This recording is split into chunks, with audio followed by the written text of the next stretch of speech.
So next week, finally, I'm glad to announce that we will have a lawyer, a lady, Nitzana Darshan, who is the founder and the leader of a legal Israeli organization, nonprofit, non-governmental organization, which is called Shuat Hadin.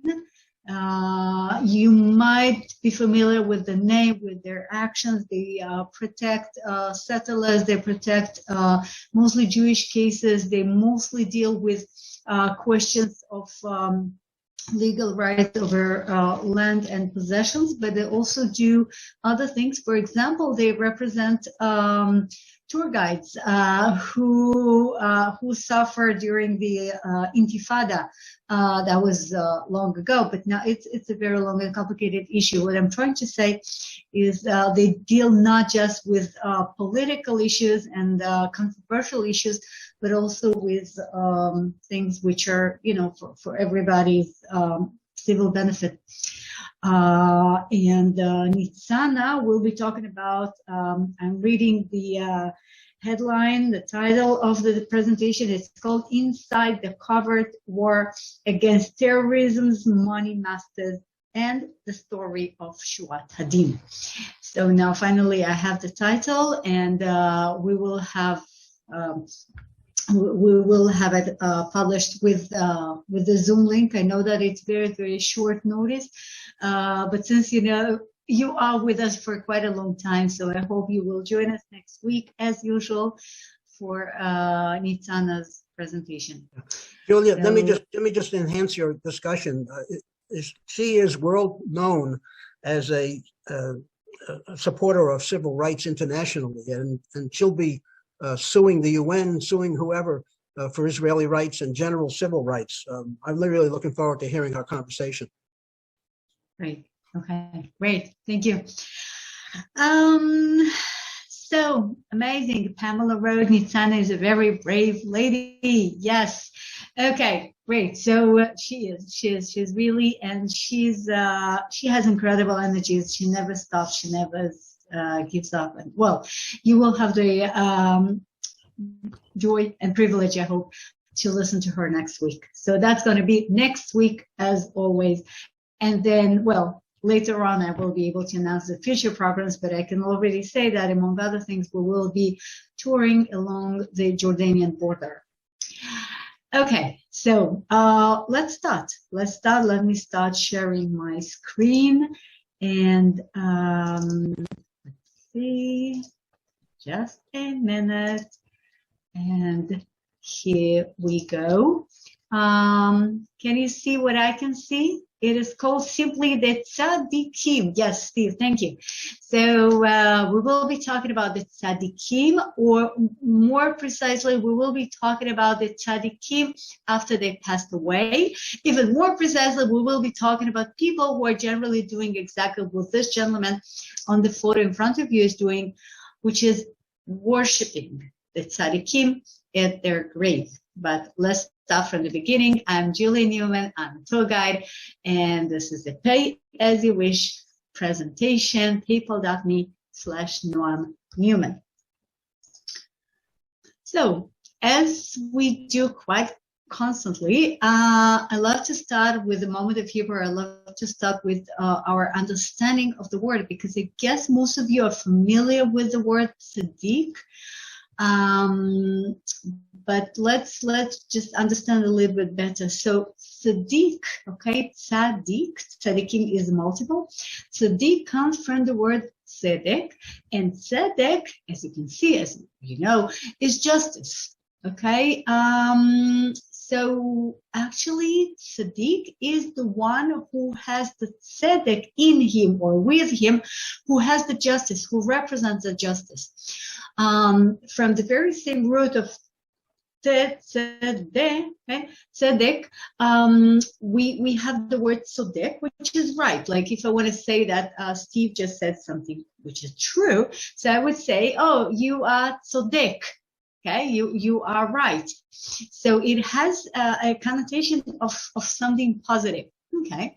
On the other hand, we know another word which is Chassid. Quite often, Orthodox Jews are generally called Hasidim, even though it is true and not true, but this is that's a different story. But when we say about somebody who is Chassid, so we mean that he's very, very devoted to something positive, so he's actually righteous. So the word righteous among nations, for example, is Chassid, Chassid umot olam. And finally, the word tzedakah, which means charity, which is one of the things one should do, and then he will be a tzaddik, is to give tzedakah, it's to give charity. So we are talking about the same root of the same word, but it means a few different things, but they all very, very positive. So one, in order to be called tzaddik, must be very, very positive, and to do all these positive, good things, and to be right, of course. So if we look at definition I found for the word tzaddik, or who is a true tzaddik. So as you can see, this is one who has completely sublimated their natural animal or vital soul inclinations into holiness, so that they express only love and awe of God without material conditions. Hence, a tzaddik serves as a merkava. Okay, merkava is a Kabbalistic term. Merkava, by the way, is a name of a tank. Okay, the best Israeli designed tank. My son Noah was trained to fix those, but forget about military. Merkava is a Kabbalistic word which is adopted from the Bible. And generally speaking, Merkava means a vehicle. The chariots of the kings would be called Merkava. So a tzaddik is our way to get to God. The tzaddik in the Kabbalistic literature is our vehicle, is our Merkava to reach God, and has no ego or self-consciousness. And this is exactly the explanation how come Orthodox Jews who are supposed to worship and pray to God in heavens only, it seems like they are praying to human beings, they're praying to tombs, they're praying to stones, if you wish. So yes, but that's because we have to keep in mind that they look at the tzaddik, they look at the tomb as their merkava, as the spiritual way to get to God, because we being partly animal-oriented, and having the self-consciousness, we cannot reach God directly. So we need an intermediate, and this is what the tzaddikim are all about. So this is the idea. This is the theory, the spiritual part to it. But people are people, and we are soul, but also flesh. And people do need objects. People do need things to touch. And this is why, even though for generations various rabbis talked fiercely against the ritual associated with the tombs of the tzaddikim, even though so many rabbis would tell you that you should not worship a tomb, because you should not worship a stone, because you should not worship a human being, no matter if he's dead or alive. But this tradition is live and kicking, and there is no way to, fully understand our daily life in Israel without the worship of the tombs of the tzaddikim. And that's what brought me actually to make this presentation for you. So we have to keep in mind the spiritual aspect, and then let's take a look at the practical aspect. And they somehow coexist. And again, some rabbis will tell you, this is nonsense, you should not do that. And other rabbis will tell you, yeah, go for it, because that will help you, because this is the merkava. And then it's up to you to decide. Okay, so, well, this is another, the divine channel. Okay, I think I've said enough.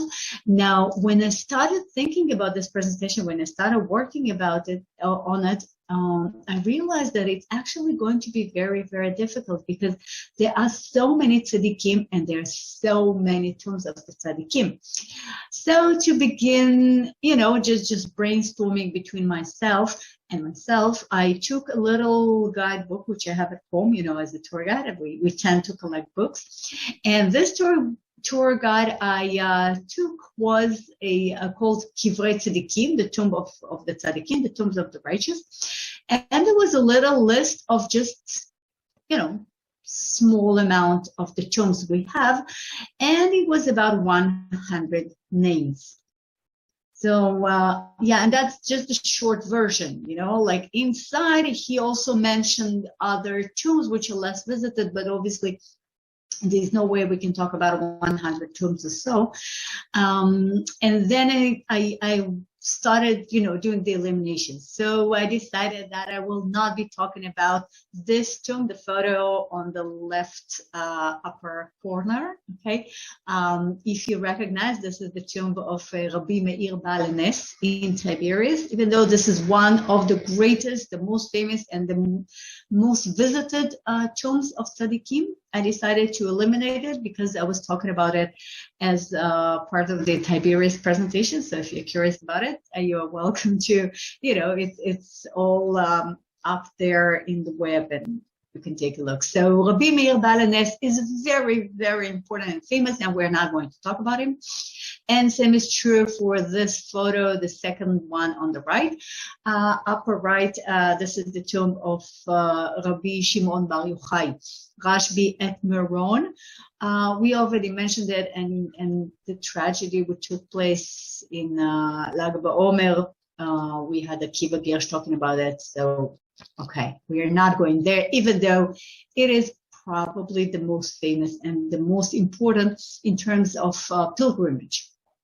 And on top of that, okay, I'm talking about the tzaddikim, the Jewish righteous, the Jewish rabbis, but there's always, obviously, tombs of great leaders and righteous spiritual leaders of Islam. For instance, down below the gentleman in the talus, you can see a photo. I don't know if any of you ever been there. It's a fascinating place in the Judean desert just before you reach the Dead Sea. It's called Nebi Musa. And according to the Muslim tradition, this is the tomb of Moses. Okay, no more, no less. It does not sound likely to us because as you read the Bible, you know that Moses passed away on Mount Nebo on the other side of the Jordan. He never actually made it to the land of Israel. And so how come there is his tomb? Well, that's because in the Quran, there is a different story. Okay, so for the Muslims, this is a great and very holy, very important place. And of course, there's a Muslim pilgrimage there. And then in the left lower corner, you can see a church, and that has to do with the Christian tradition of a pilgrimage to the tomb of Virgin Mary. So if I would, we can talk about holy tombs for the three monotheistic religions, and then we can add the Baha'i to it, and that would be a never-ending story. So we are not going to talk about these. And so after lots of thoughts, I chose these tombs, Rachel and Jonathan ben Uziel and Baba Sali and Samuel, Prophet Samuel, and Ha'ari HaKadosh, the Holy Ari, and Olga Khankin. I don't know if all these names mean something to you. Well, you do definitely know Rachel, but I don't know how about the others. So we will, we will visit their tombs. All these tombs, as I said, belong to the righteous, to the tzadikim. And on every tombstone of a tzaddik, you will always find these three letters in Hebrew. Okay, it's a bit difficult to read because this is a photo of a tombstone of Rabbi Moshe Chaim Luzzatto. It's hundreds of years old. And the letters are Zayin, Tzadik, Lamed. Okay, I don't know if you can tell. Believe me, Zayin, Tzadik, Lamed stands for Zecher, Tzadik, Livracha. Okay, the memory of a tzaddik will be a bracha, will be a blessing. So every tzaddik will have such an inscription. And if you love your grandma and she passed away, so you can add it to her tombstone as well, because you believe that she was a tzaddikit. So we will be talking about these people, and these are the people we can no longer see, but we can always feel, and they are part of our lives forever. That's the definition of the tomb of the righteous. Let's start with the tomb of Rachel.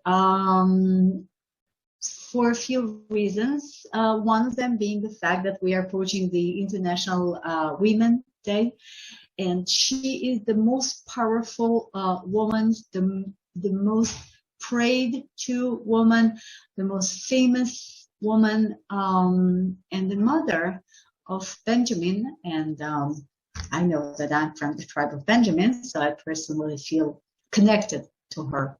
So the tomb of Rachel is located between Bethlehem and Jerusalem. That's how it is described in the Bible. And actually today it is closer to Bethlehem rather to Jerusalem. It is right at the entrance to Jerusalem. Before we look at it as it looks like today, this is a photo which was taken at mid-19th century. And Rachel's death is described in the book of Genesis. They moved from Bethel. Bethel is a bit north of Jerusalem. And while they were still in some distance from Ephrat, Rachel began to give birth and had great difficulty. So Rachel died and was buried on the way to Ephrat. That is Bethlehem. So in the Bible, Bethlehem and Ephrat are the same. Today, when we speak of Bethlehem, so we're talking about a Palestinian city. And when we say Ephrat, so we mean a Jewish settlement, which is just a bit south of it. So she died on the way, and she was buried there. And then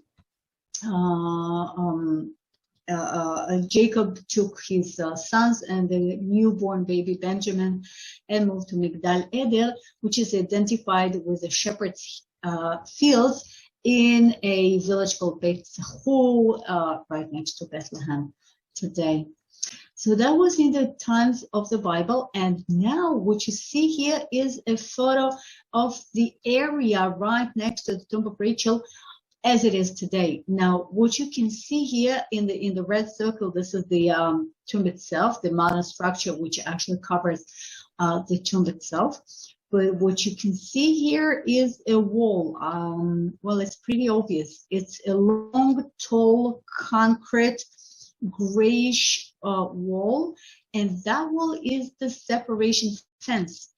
This is the famous separation fence, the separation wall between Jerusalem and Bethlehem. Now, whatever is on the right-hand side, this is Bethlehem. Whatever is on the left-hand side is Jerusalem. And here you can see the trees which are next to the tomb, and then you can see the cemetery. This is the Arab Muslim cemetery of Bethlehem. After the Oslo Agreement, actually, in the Oslo Agreement, this area, which is totally part of Bethlehem today, was supposed to be part of the Palestinian Authority. According to the Oslo Accord, the tomb of Rachel was supposed to be on the Palestinian side of the border. That was impossible in terms of, Israeli approach. I mean, yes, it was signed by Rabin, but it could not work in terms of the public opinion. And so the solution found when the separation fence was built, that the separation fence separates Bethlehem from the tomb, and in the same time, it separates it from Jerusalem as well. I mean, it's a very weird, very special and complicated corner. Okay, there's no other way to put it. Corner which is protected from all sides. So if you want to visit the tomb of Rachel and pray there, so you have to drive in between the two walls. I hope you can see it here on the left where this white car is parked. You're driving in between the two walls protected by this tower, the military guard tower, and then you drive straight forward, and then you can park your car, and then you can visit the tomb. So it feels as if that was the no man's land, and this is one of the holiest and most visited tombs of the righteous in Israel. So this is the present day situation. Very, very strange. In the past, it felt much more welcoming, I would say. So this drawing on the left, this is what the tomb of Rachel looked like before the restorations and the constructions which were made by Moses Montefiore towards the end of the 19th century. And then in the middle photo, this is what it looked like after Montefiore donated the money and actually made the tomb look as it looked until quite recently. And on this photo, the middle photo, you can already see some tombs. These are the Arab Muslim tombs because Rachel is a righteous and one of the matriarchs.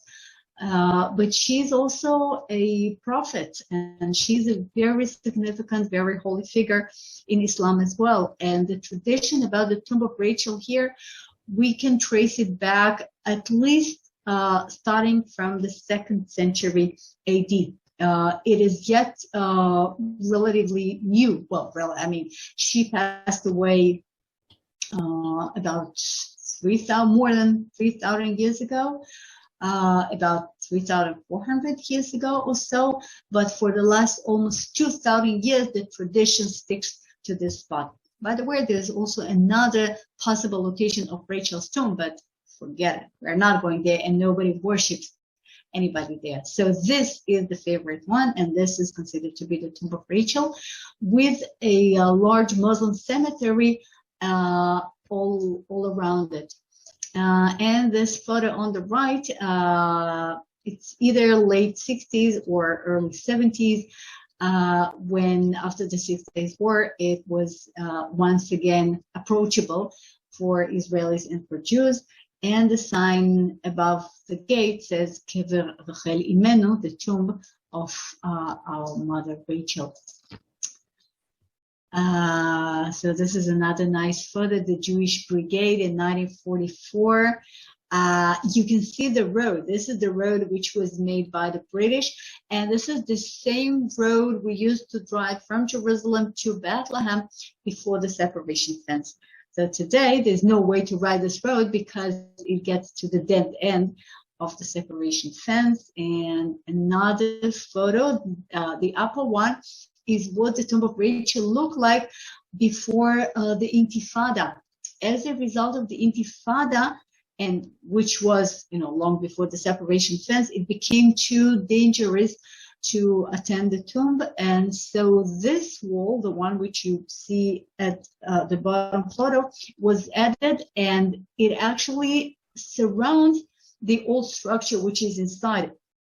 So the tomb of Rachel is like a matryoshka, this Russian toy, when you have a doll, and then there is another doll, and then there is another doll, and so on. So here we have the tomb, the actual, what is believed to be the actual tomb, and then we have the structure built by Moshe Montefiore, and then we have this modern fortifying wall, and then we have another separation fence. So again, it's a very, very special, very strange, very.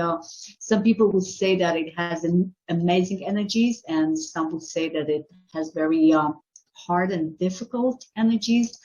You have to be there. So these are the actual photos taken at the tomb. Of course, there is a separation between men and women, as there is always, because even though it's not a synagogue, but it is considered to be impossible for men to pray next to women, because then the gentleman would be distracted. And so wherever there is a tomb with pilgrimage to it, so there will be a separation. So this is true for Tomb of Rachel as well. And we don't see that on this photo, but there's so much more women comparing to the amount of men, because Rachel is a mother, she's a wife, she's a woman, and she suffered as a woman, and she passed away because she was a woman. I mean, giving birth to Benjamin. And it is considered that she can understand women much better than anybody else. And so you will always see much, much more women than men. And women will be crying and asking and praying, about things which are women oriented. We know that the tradition described in the 15th century was placing little black stones on the tomb as a blessing. And then later we know about women collecting stones from around the tomb to facilitate childbirth. And then in the 19th century, the tradition of the red strings brought from the tomb is first described. I guess that quite a few of you remember yourselves walking downstairs toward the kotel, coming from the Jewish quarter, and then there was always men offering you these red strings and, hey, and come here and I will pray to you for you with your name. Remember that. And then the gentleman would put his hand on your head, and eventually you will take some red strings with you. So if you ever did it, so I don't know if you are aware of it or not, but these red strings are connected to the tomb of Rachel, and this is the protection for you and your loved one from Rachel, or better to say through Rachel, because God will listen to her maybe better than he would listen to you.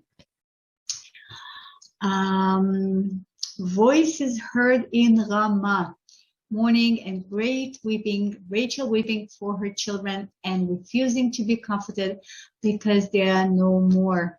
This is what the Lord says: restrain your voice from weeping and your eyes from tears, for your work will be rewarded. They will return from the land of the enemy. So there is hope for your descendants, declares the Lord. Your children will return to their own land. These are the words from the book of Jeremiah, the biblical book of Jeremiah, and they were spoken by prophet Jeremiah after the destruction of the temple. And these words are spoken to her. He is talking to Rachel, even though she's dead for centuries now, but she's the representative of the people of Israel. She's the one who is weeping for them and because of them. So there is an Israeli singer, his name is Idan Reichel, and he's one of the greatest, I believe, and he took these words, the biblical words, and there is a song, very well-known song for Rachel, and let's just listen to him. It's a relatively long one, so I don't think we will be listening to all of it, but I would like... Can you hear?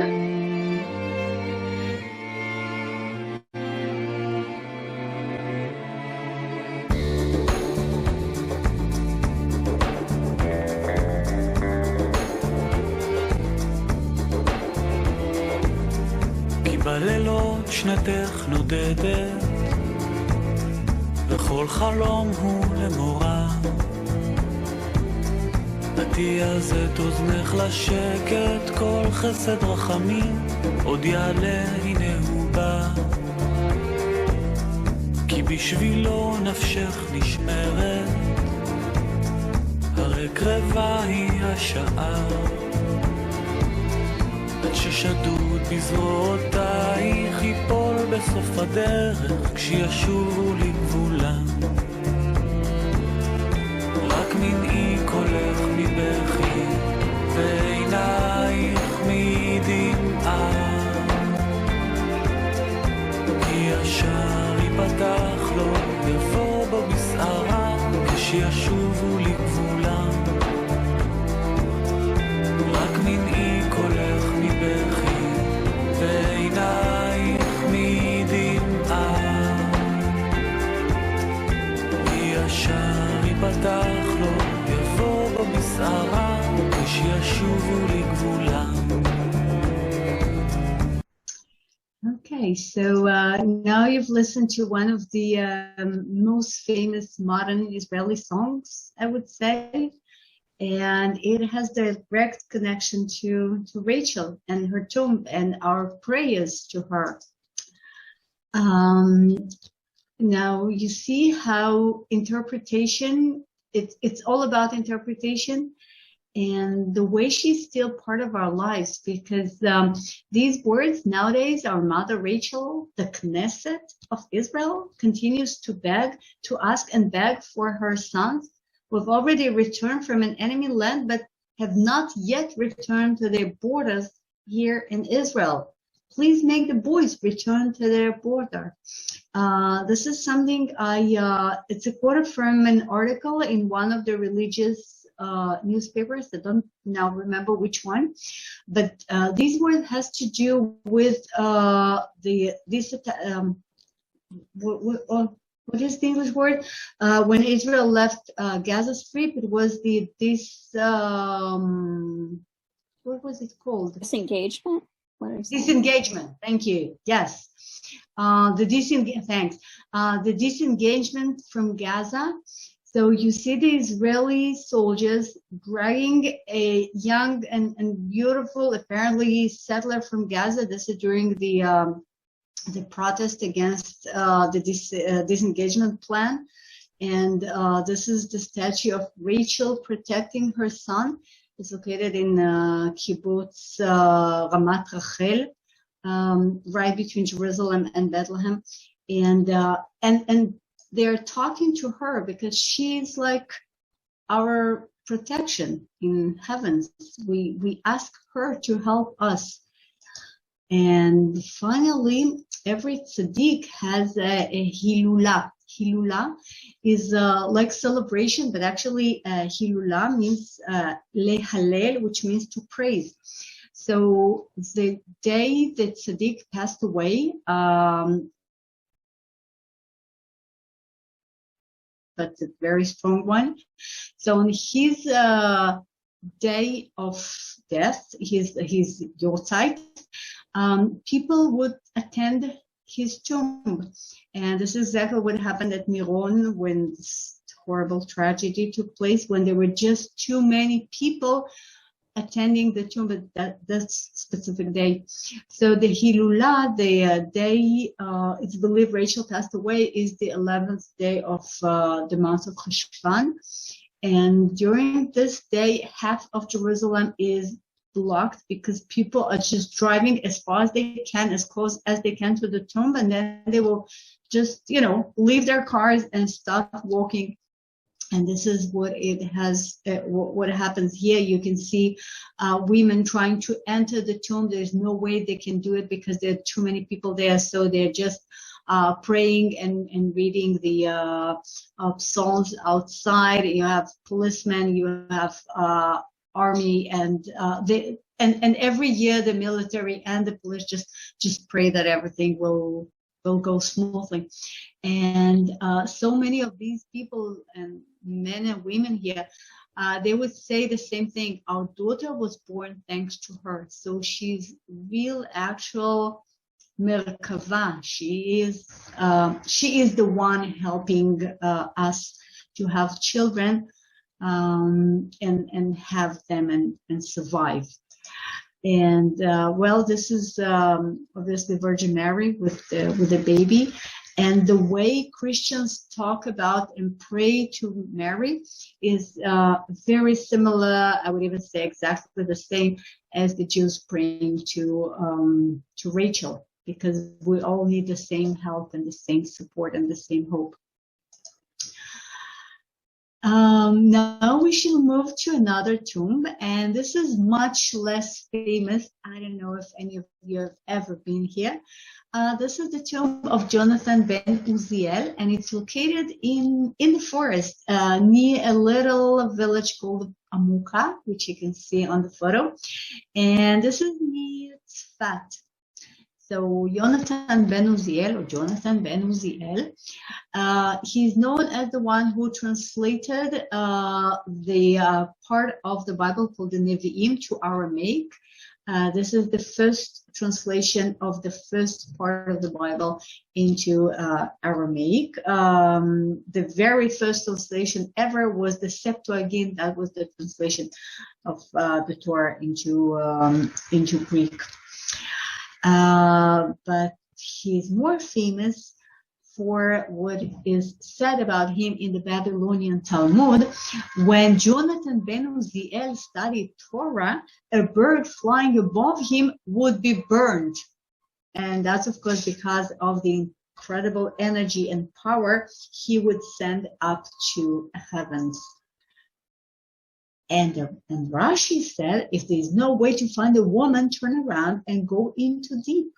Now, deep is Amok, and the name of the village Amuka has to do with Amok.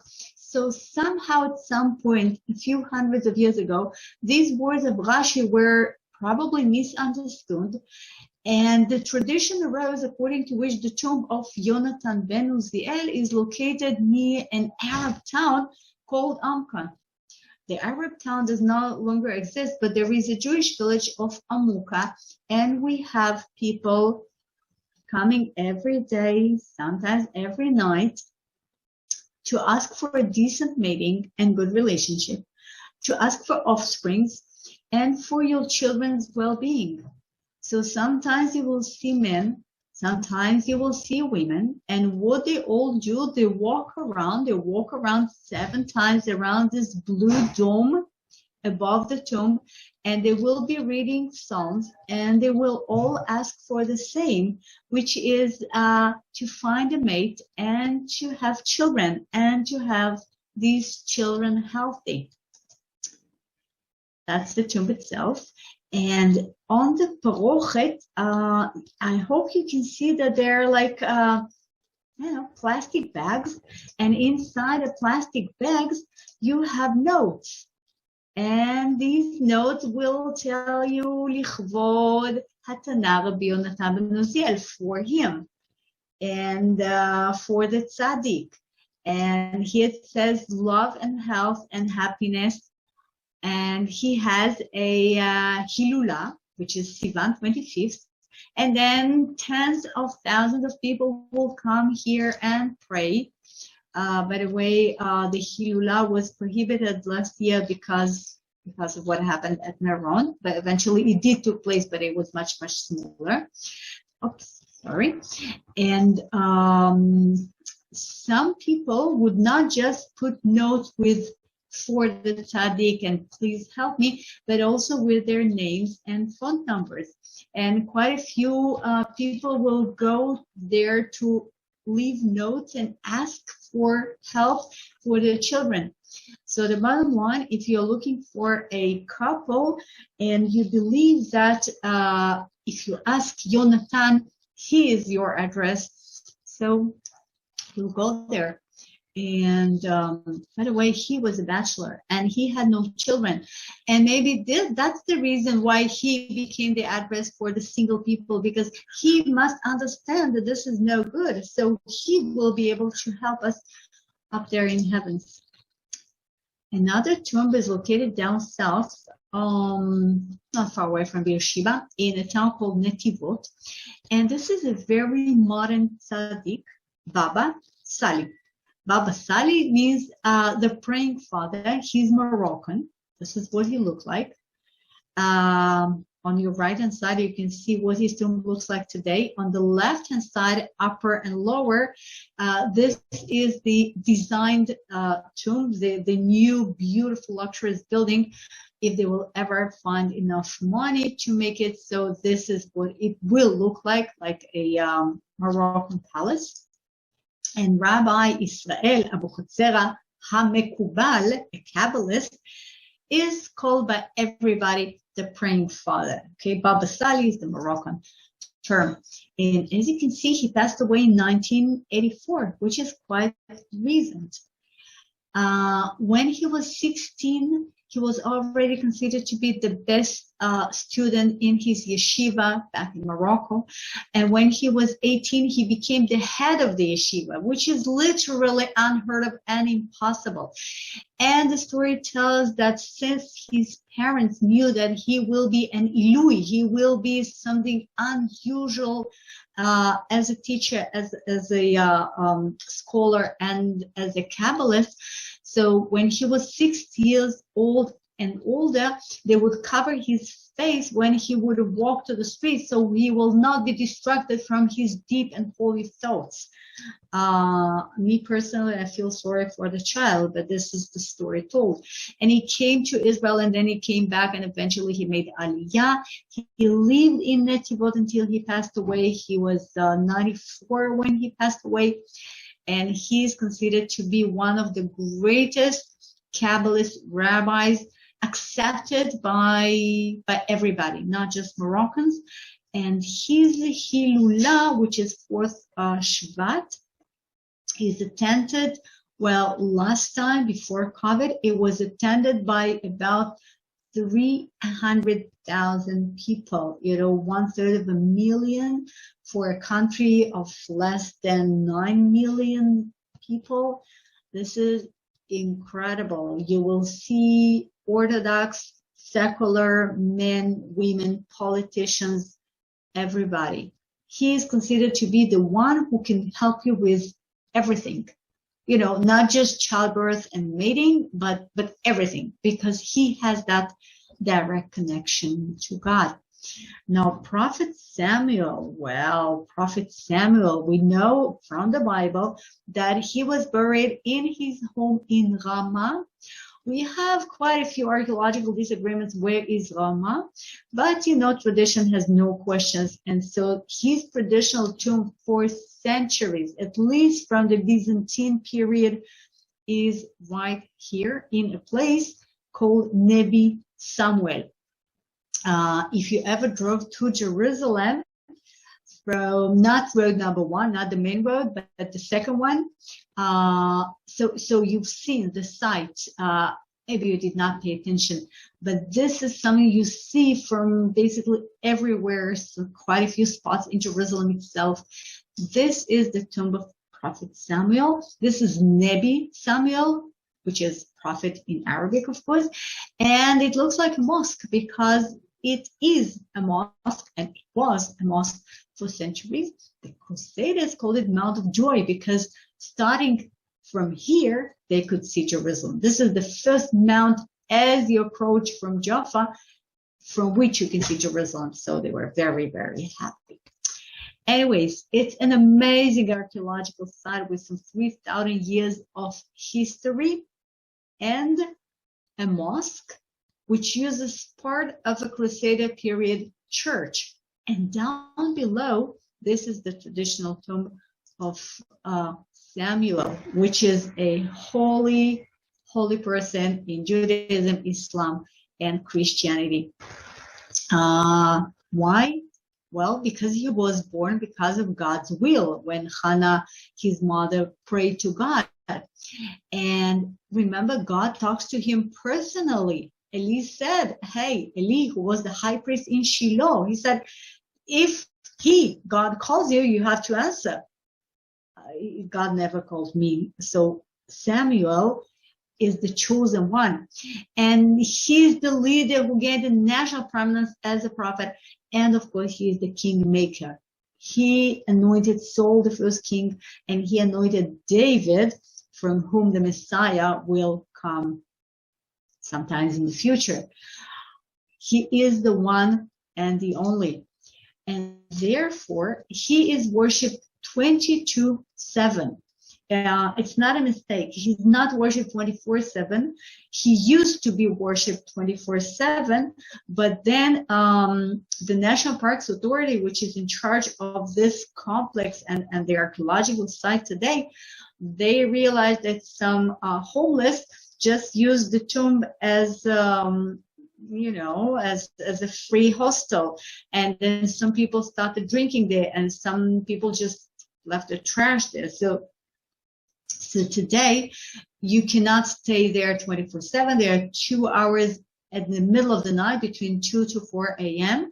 when the place is closed, just to prevent you from sleeping there, and the rest of the time you can see people praying there.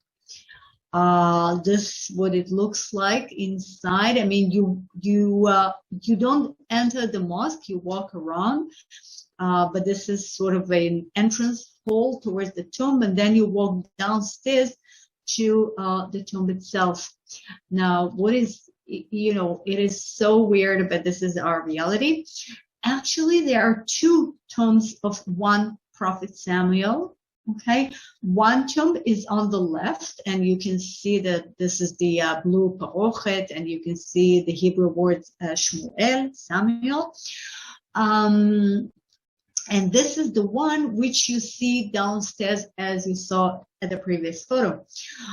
But according to the Muslim tradition, this is not the real tomb. The real tomb is this one, covered with a green cloth, and it is located inside the mosque upstairs. So if you're Jewish, so you walk downstairs. If you're Muslim, you stay upstairs. And anyway, you pray to Prophet Samuel because he is the chosen one. And this is his Hilula, 25th of Iyar. And again, nothing specific you ask from Samuel. You can ask for anything you want because he is the one who could talk to God. God talked to him and he answered. He is the one who is responsible for King David, and he is the ancestor of the Messiah. So he can help you with anything. You just ask, and if he will help you. Ha'ari. I know that I'm running out of time, so to make the long story short, also because most of you, I guess, are familiar with these photos. This is Tzfat, which you see here are the photos from outside and inside the synagogue dedicated to Ha'ari, the Holy Lion, Adonenu Yitzchak Luria, okay, Ha'ari, Ari, Adonenu Yitzchak Luria. And he is a Kabbalist. He is one of the Kabbalistic rabbis who used to live in Tzfat during the glorious period of the development of Kabbalah. We are talking about the 16th century. He was born in Jerusalem, in the Jewish quarter of the old city in Jerusalem. There's even the house, which is traditionally the house where he was born.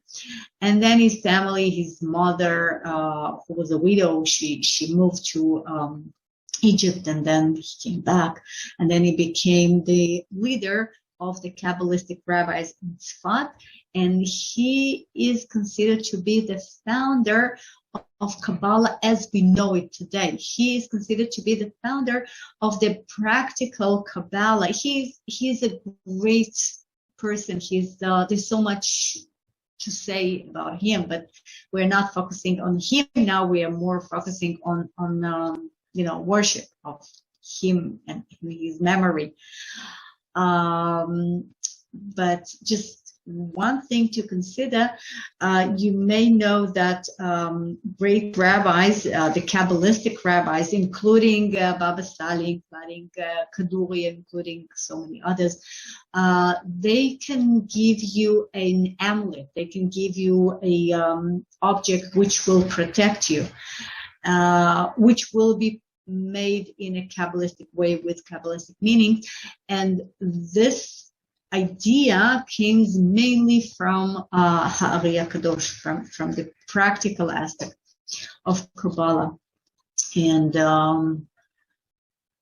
well, he passed away being very young, 38, but yeah, relatively young. He never wrote anything, but his disciples, his followers, his students wrote whatever he said. So we know much about his teachings, his ideas, his decisions. And since he lived in Tzfat and was the head of the community there, he was buried in Tzfat, in the old Jewish cemetery in Tzfat, which is just downhill, down below the old city with all these galleries and these beautiful synagogues we usually visit. And so here on the right, this is his tomb. You can see it says Ha'ari HaKadosh, the Holy Lion, and the general view of the cemetery. And of course, there is pilgrimage to his tomb as well. But unlike the other tombs I've mentioned, the focus is not on the tomb, but rather nearby. And the nearby is the mikveh, which is known as the mikveh of the Ha'ari. It's believed that he used to go to the mikveh to here. I mean, the structure is modern, of course, but there is a little spring, and well, it makes sense that Ha'ari would go and dip himself and use the spring as a mikveh, because the spring considered to be the best mikveh of all. The water of a spring is considered to be the purest water. And ever since Ha'ari passed away, there is a tradition of visiting the mikveh, while traditionally, and that tradition fiercely protected, can be used by men only. It's considered to be impure or forbidden or illegal or whatever you want to call it for women to use it. But since Ha'ari is one of the greatest rabbis ever, there's so many women who would like to, to use this mikveh. And so every now and then we hear of women who sneaked in at night, and there was another woman guarding, and then a man approached, and then she would start shouting, "Hey, he's coming!" And then she would run away, and it's another battlefield between men and women. So this is the modern gate you approach, and then you walk in. This is what it looks like. This is where you get undressed, well, of course, being male. And finally, you reach this tiny little dipping bath, very not fancy and not impressive, but it's believed to have very special powers to it. People would go to the mikveh of Ha'ari anytime for any reason. The more religious, the more you will go there. It is very, very common among people who became religious, who were chazor b'tshuva. And I've never been inside there. I mean, I don't feel like fighting for the mikveh, but I was told by men who did go to the mikveh that it's very common to see young men covered with tattoos. Now, as you might know, tattooing is forbidden by Judaism. And if you see an Orthodox man with tattoos, that would mean that he was not born Orthodox. He first had the tattoo, and then he, chazar b'tshuva and became Orthodox. So since this place, as I said, very common among the newly converted Orthodox Jews, so you see much more tattoos than normally in normal Orthodox society. And the most important part about this mikveh is that it's believed to help you with a successful marriage. So Jewish men from all over Israel, Orthodox, non-Orthodox, half-Orthodox, no matter what, they will drive to Tzfat the day before the chuppah, or better, the night before the chuppah, and they will go to the mikveh of Ha'ari, as a blessing. I could not find the source of this tradition. I don't know where it came from, but it is very well known and very much followed by men. And so now you know where to go if you're about to get married.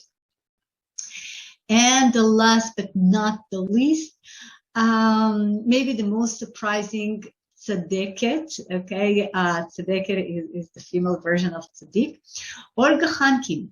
I don't know if you ever heard of her. You might have heard of her husband. He's much more famous, as it happens. And her husband is Yehoshua Khankin. Yehoshua Khankin is very famous because he, on behalf of the Jewish community, Jewish diasporas, and Jewish Zionist organizations, purchased more lands for the Jewish Zionist movement than anybody else. So Yehoshua Khankin is known, the Hebrew term is Goel HaAdamot. Goel HaAdamot means the savior, the redeemer of the lands. He basically bought lands from the Arab locals and Arab owners, no matter where they lived, sometimes Syria, Lebanon, etc., for the needs of the Zionist movement. So he's very famous. Yehoshua Khankin. And he was married to Olga. And Olga was, when she was young, she was beautiful. And then she grew older and she became, maybe less beautiful. I don't know. I don't know if you can tell, but she is much older. Actually, it's difficult to tell, but she was 12 years older than him. They got married when he was 24 and she was 36.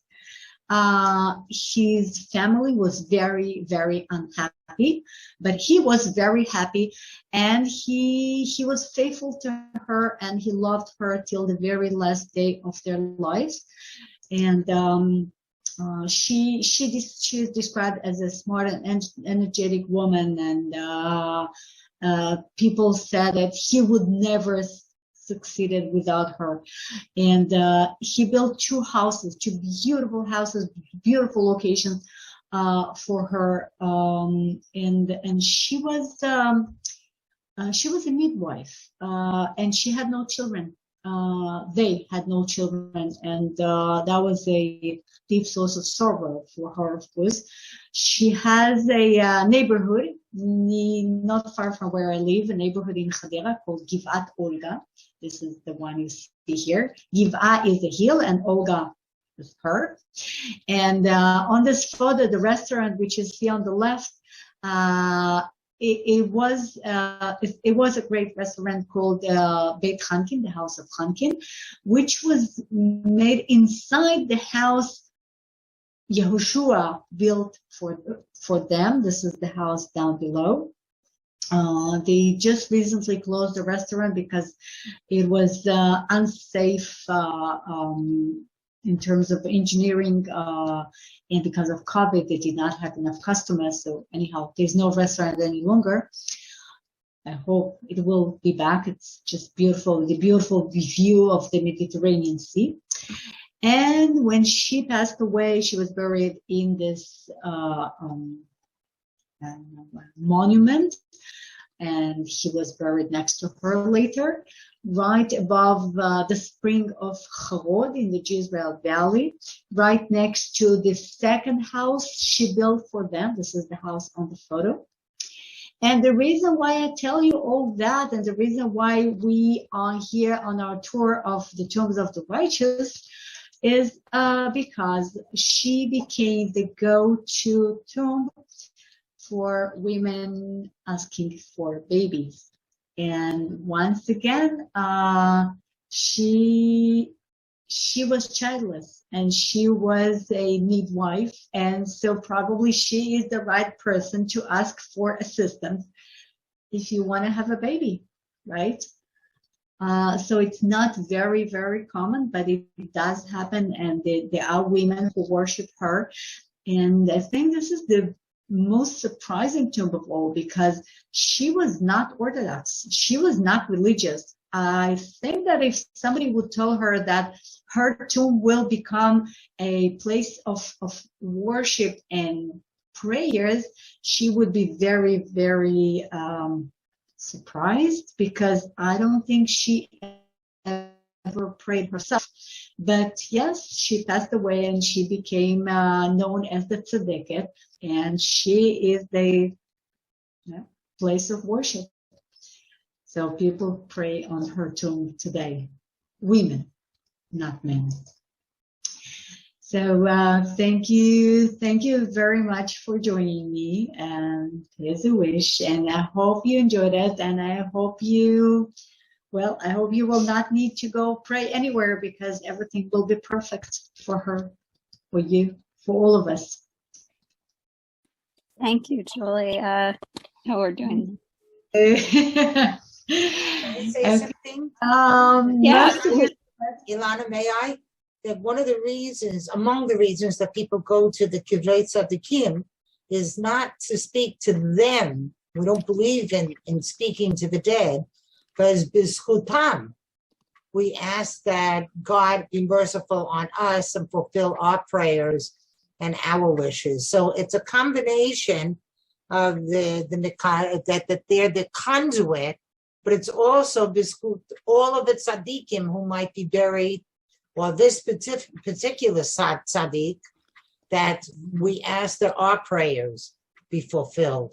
We don't directly ask them to intercede on our behalf, but in their merit, we ask that good things come to us.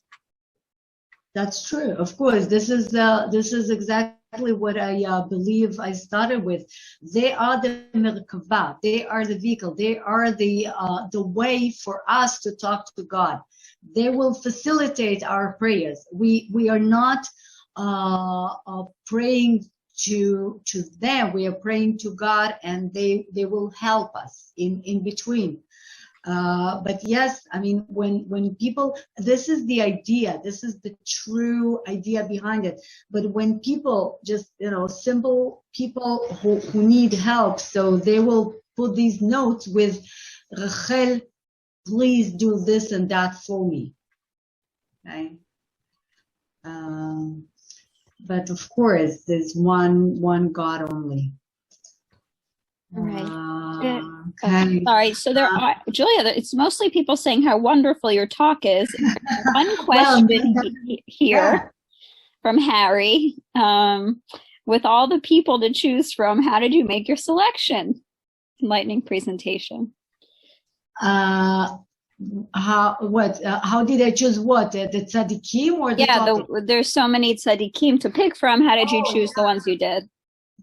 Right. It was difficult indeed. I mean, just eliminating, and I was looking for the tzadikim which are common, which are like well known as Samuel. On the same time, tzadikim which are less familiar, but they have something very specific to help us with, like Jonathan ben Uziel.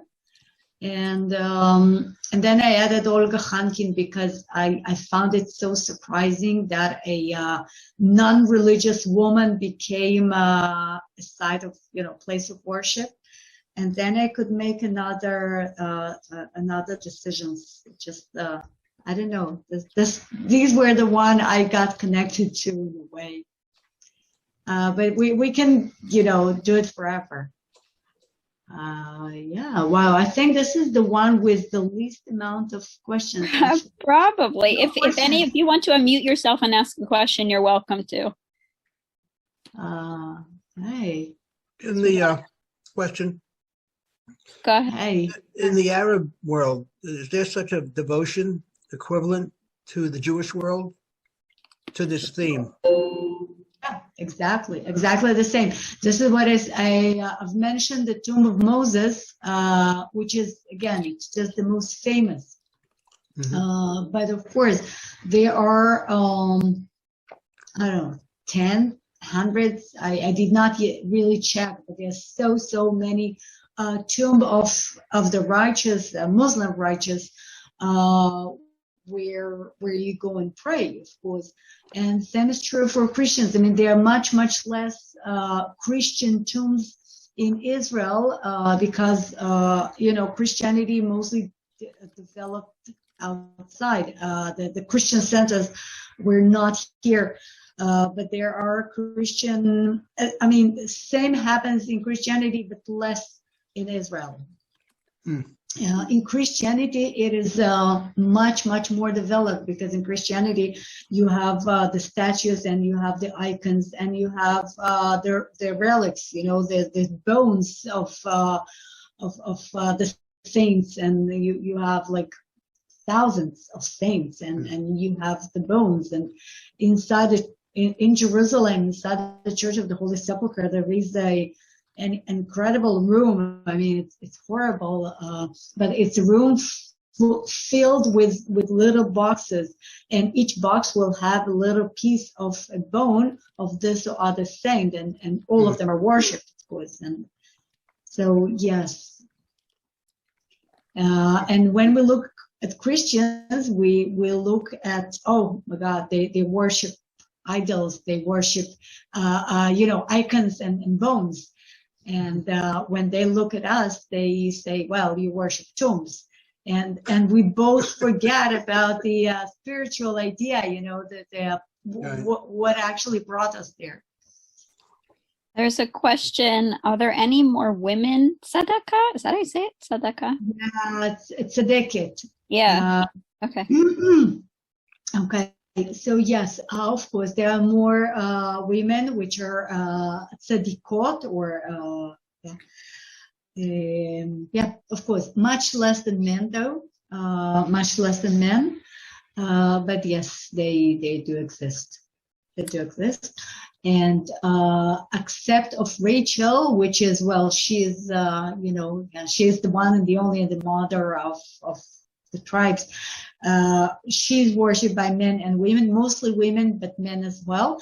Other tzadikot are worshipped by women. So, women talk to women. Again, that's normal. Esther asked, where exactly is Givat Olga? So Givat Olga is a neighborhood which is inside a city called Hadera. And Hadera is right by the Mediterranean Sea, halfway between Tel Aviv and Haifa, right next to Caesarea. Okay. Gail wrote, Buddhists also hold relics in reverence. Yeah, I think, I believe every person, every nation, every religion will have, we are not just souls, we are flesh. And so we need, we have a body, we have a physical body. And so we need something physical, something we can touch. And then in different religions, it developed to different extents, but we all need something we can feel and not just imagine. So same is true for Buddhists, and same is true for Baha'i. There are the beautiful Baha'i gardens in Haifa and in Akko. And the beautiful gardens, they are there because the tombs of the Baha'i founders are there. And again, for the same reason, you don't see the bones, but you worship the tomb because he is your connection to God if you are Baha'i. There's a question: who decides who's a tzaddik? Oh wow, this is a good question. I mean, the people. There is no institution which will decide upon that. I mean, if we are talking about ancient times, so in the Talmud, okay, let's say Yonatan ben Uziel, he's a great rabbi mentioned in the Talmud, and he's mentioned as a tzaddik. So okay, we have no question about that. But the Baba Sali, who decide that he's a tzaddik? The people, the followers, those who come and pray at his tomb. They decide that he is a tzaddik. Like in Christianity, it's more formal. If at least in Catholic Christianity, so the Pope, it's the Pope, the leader of the church. He will decide who is a saint, and that saint will become a saint. Okay, there is a formal procedure. In Judaism, it does not exist. One becomes a tzaddik if the people around him feel that he is a tzaddik. And if people decide that well, maybe I should put it the other way around. When somebody helps a lot of people, when people say that he performed miracles either before or after his death, so people start talking about him as a tzaddik. So, it will enhance itself. So the Baba Sali was considered to be a tzaddik before he passed away, and he stayed a tzaddik after. Sorry. Okay, Micah, Harry. Okay. Michael wrote, I've seen tzaddik and possibly tzedakah candles sold online. What is the purpose of these candles? I've never seen those. Yeah, me either. So I'm not sure.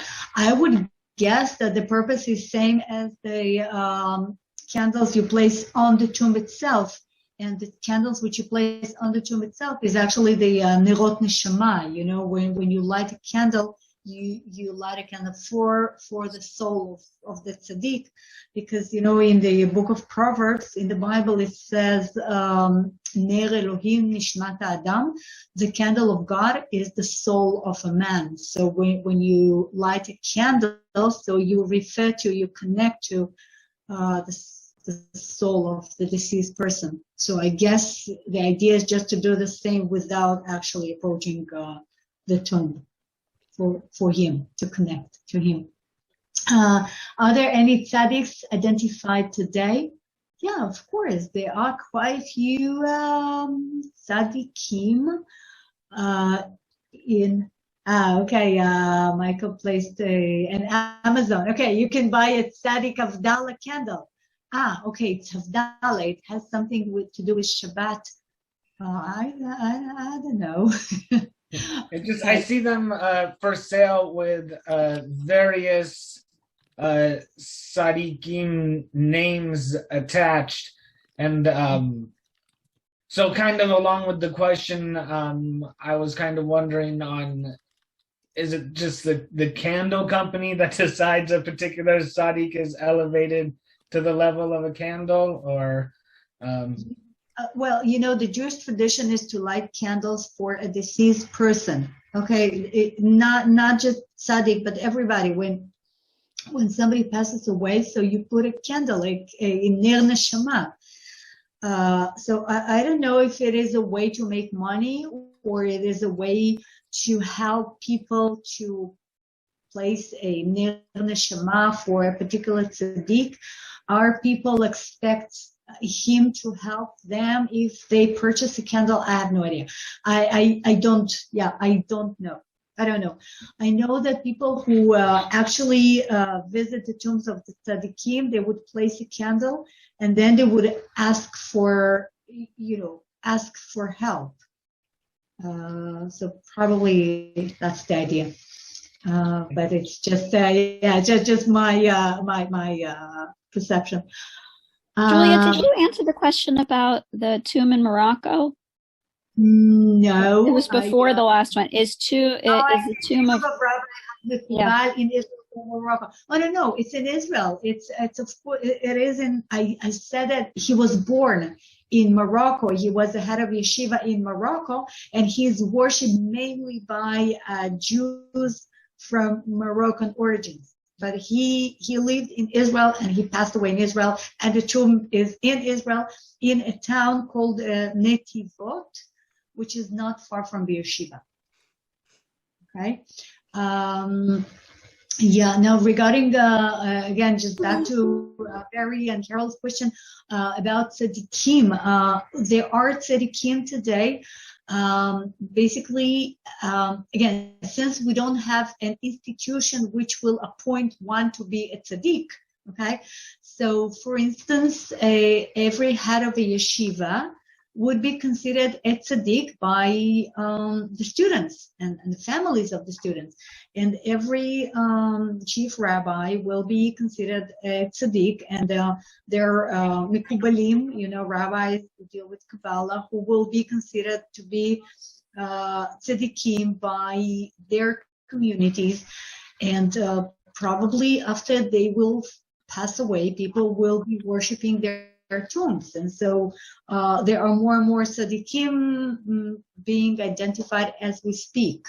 Again, it's not a legal term. It's not something which is like you either this or that. Well, somebody believes that he is a tzaddik, and somebody else does not believe. Okay. There is a term in Judaism which is Lamed Vav Tzaddikim, 36 tzaddikim, which are hidden, which are unknown. It is believed, again, it's a Kabbalistic approach, it's believed that at every given moment there are 36 tzaddikim in the world which are there to support and protect the world, and without them the world cannot exist. But these tzaddikim are not known to us. So maybe I am looking at Ilana right now. So maybe you are one of the 36 tzaddikim, and we don't know that. Okay.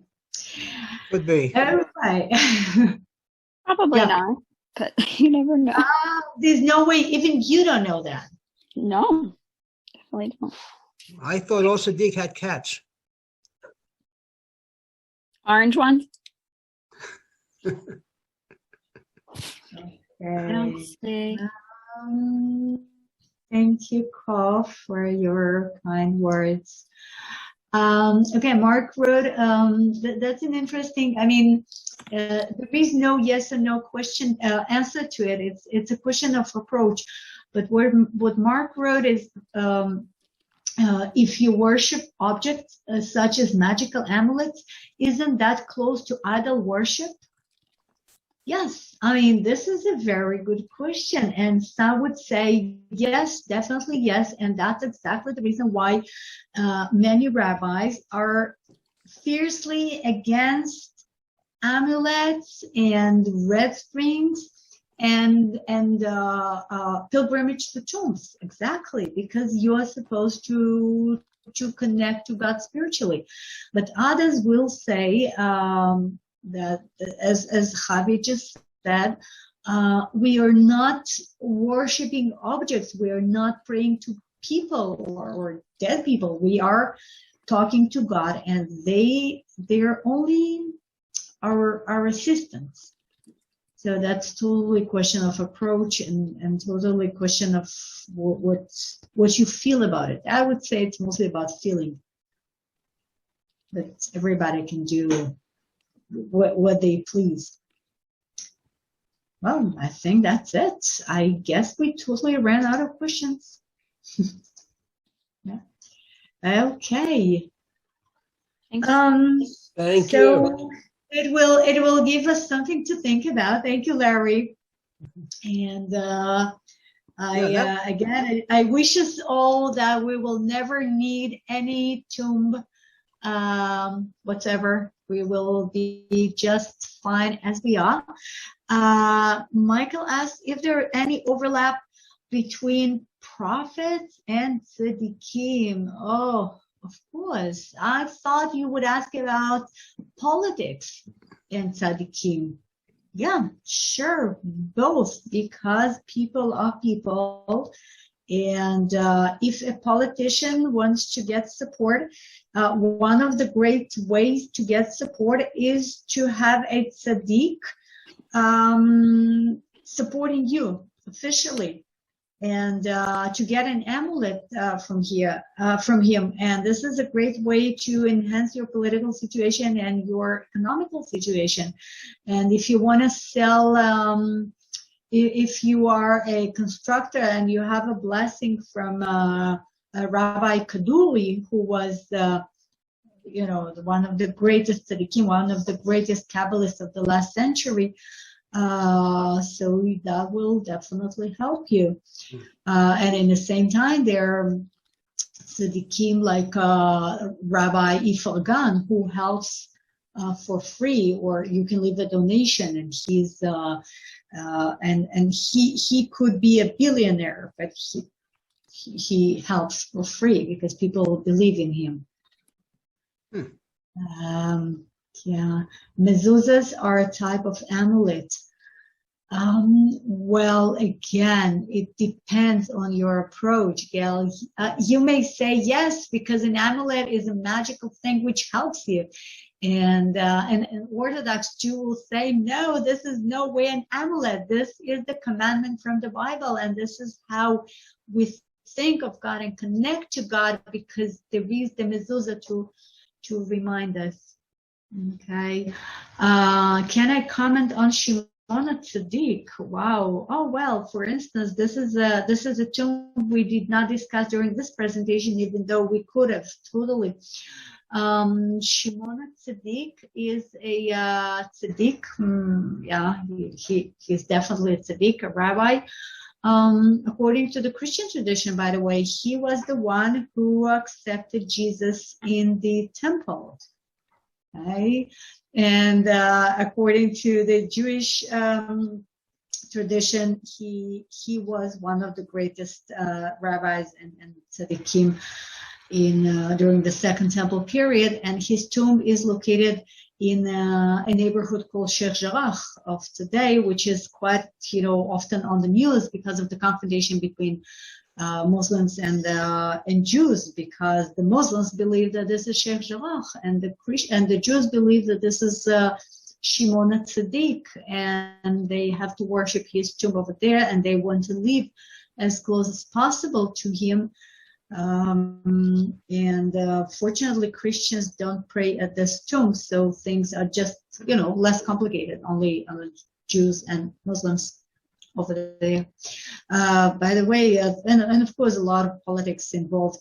By the way, regarding the tomb of Rachel, now it reminds me, Rachel is, as I said, a very significant and holy person in Islam as well. And according to the Oslo agreements, Muslims were supposed to have free approach to the tomb, and the tomb was supposed to be on the Palestinian side. Now, as I told you, and as you saw on the photos, the tomb is in between the walls, and it's not on the Palestinian side, and actually, it's off limits for Muslims. So even though they would love to pray there. Yeah, lots and lots of politics. Sometimes you don't know where politics ends and where religion begins.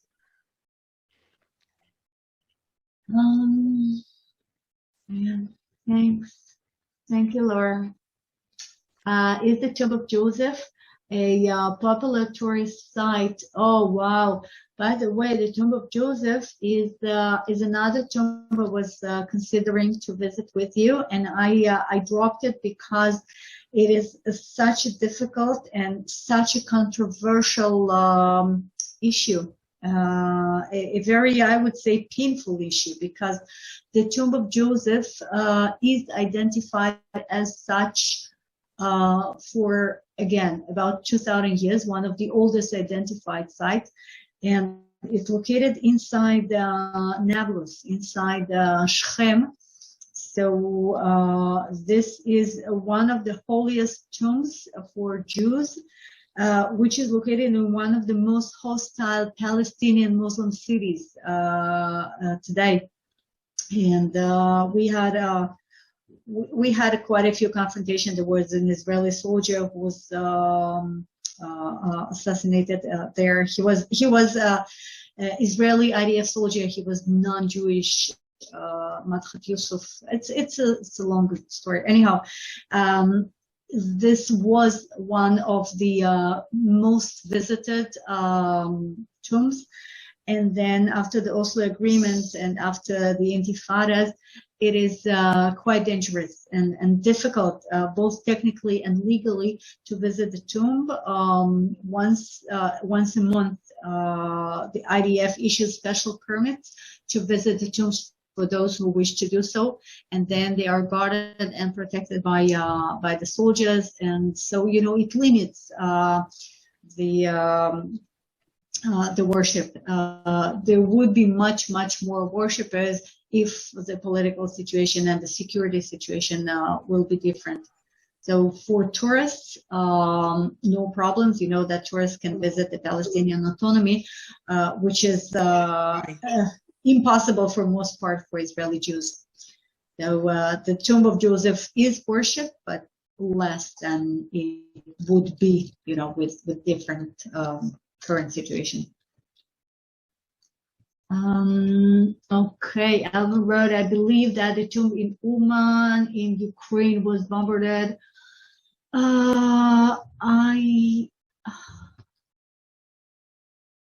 Inadvertently or otherwise. I don't know. I never heard of anything. Rabbi Nachman of Breslau. Yeah, no, I know, but I did not know. Was it bombed? Was it damaged? I think the Russians are bombing and shelling everything they can. I heard it was damaged. I don't know. I don't know. I haven't heard of it, so I don't know. But Alban, I trust you. You normally know things. So if you say that it was damaged, so I don't know. It was. I'm surprised that it was not mentioned in our news. But maybe. I think they bombed in Uman, but I don't know. I heard that. I don't know about the tomb though. Didn't that have something to do with Babi Yar? Yes, but it's not the same place. Babi Yar was damaged. Yes, that was a lot on the news. I heard earlier today that the memorial and the actual Babi Yar site apparently was not damaged. Oh.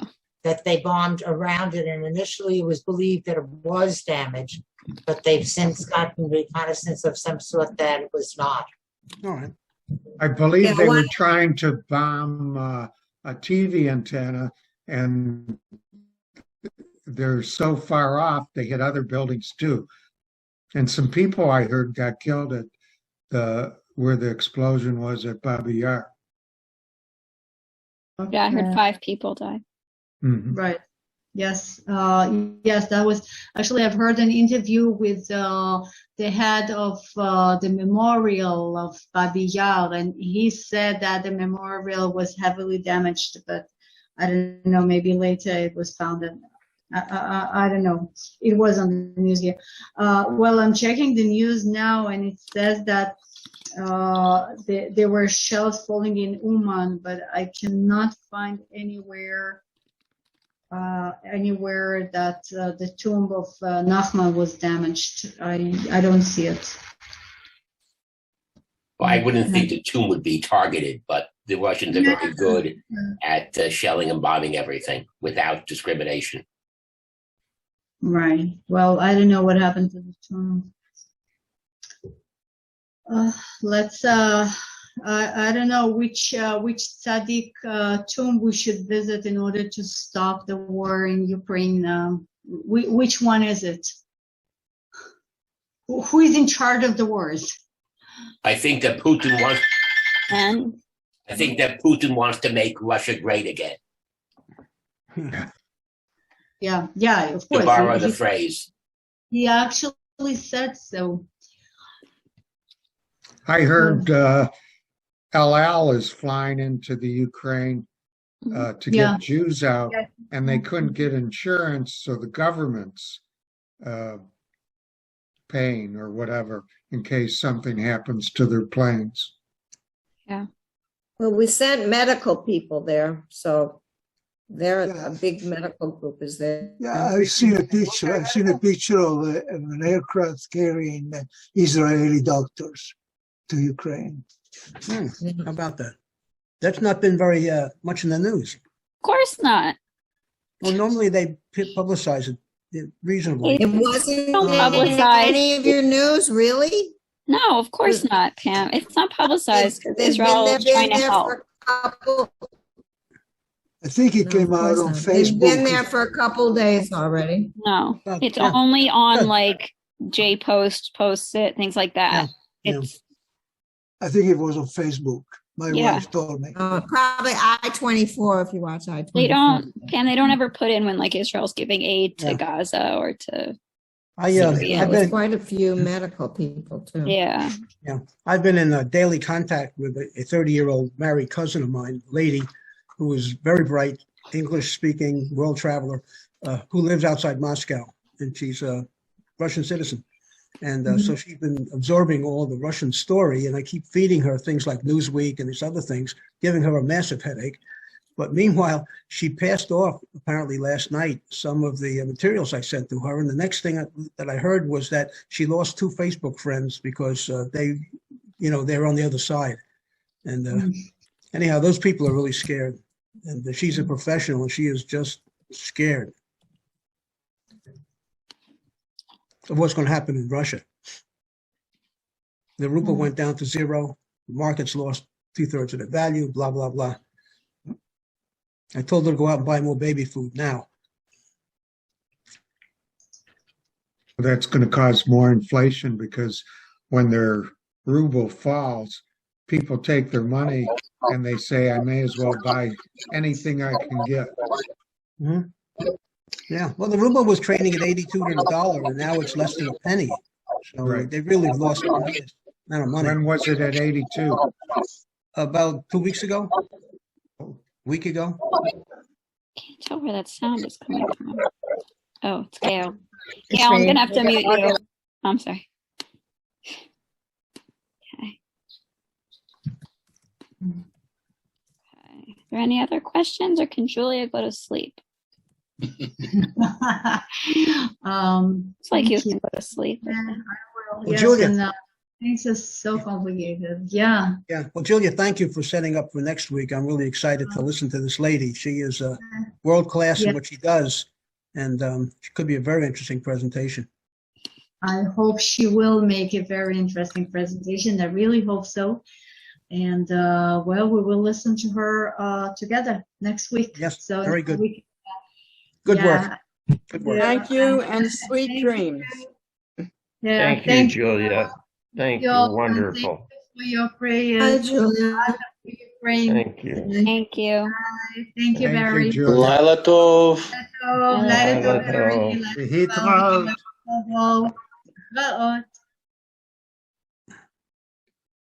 I think we're in schmooze mode.